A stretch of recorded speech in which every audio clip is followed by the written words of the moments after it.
നിങ്ങളൊരു ഫൗണ്ടർ ആണോ അതോ ഒരു ഇൻഫ്ലുവൻസർ ആണോ? ഒരു ഫൗണ്ടർ എന്ന നിലയിൽ പേഴ്സണൽ ബ്രാൻഡ് ബിൽഡ് ചെയ്യുന്നതും സോഷ്യൽ മീഡിയയിൽ പ്രസന്റ് ആയിരിക്കുന്നതും ഒക്കെ നിങ്ങളെയും നിങ്ങളുടെ സ്ഥാപനത്തെയും എങ്ങനെയാണ് ഹെൽപ്പ് ചെയ്യുക എന്നുള്ളതിനെ കുറിച്ചൊക്കെ പല ചർച്ചകളും കണ്ടിട്ടുണ്ടാവും.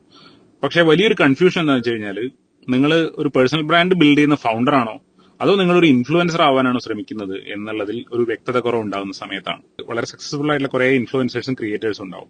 അവരുടെ കോണ്ടന്റ് വളരെ എന്റർടൈനിങ് ആയിരിക്കും, വളരെ ഫാൻസി എഡിറ്റ്സ് ഉണ്ടാവും, ഫാൻസി ഷോർട്സ് ഉണ്ടാവും, സിനിമാറ്റിക് ആയിരിക്കും, കാണാൻ നല്ല രസമായിരിക്കും, ഒരുപാട് ഫോളോവേഴ്സ് ഉണ്ടാവും, ഒരുപാട് റീച്ച് ഉണ്ടാവും. അപ്പൊ സ്വാഭാവികമായിട്ടും നമ്മൾ അത് വെച്ചിട്ട് കോണ്ടന്റിനെ ബെഞ്ച് മാർക്ക് ചെയ്യാൻ ചാൻസ് ഉണ്ട്. നമ്മൾ വീഡിയോ ചെയ്യുന്ന സമയത്തും അതുപോലെ ആവണം, ആ ഔട്ട്പുട്ട് കിട്ടണം, ആ റിസൾട്ടും കിട്ടണം, ആ റീച്ചും കിട്ടണം എന്നൊക്കെയുള്ള തെറ്റിദ്ധാരണ നമുക്ക് ഉണ്ടാവാൻ ചാൻസ് ഉണ്ട്.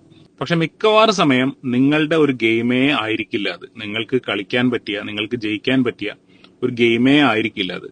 ഇനി സാഹചര്യവശാൽ നിങ്ങൾ അവിടെ ജയിച്ചാൽ ചിലപ്പോൾ അത് നിങ്ങളുടെ ബ്രാൻഡിന്റെ കോസ്റ്റിലായിരിക്കും, നിങ്ങളുടെ ബിസിനസിന്റെ കോസ്റ്റിലായിരിക്കും.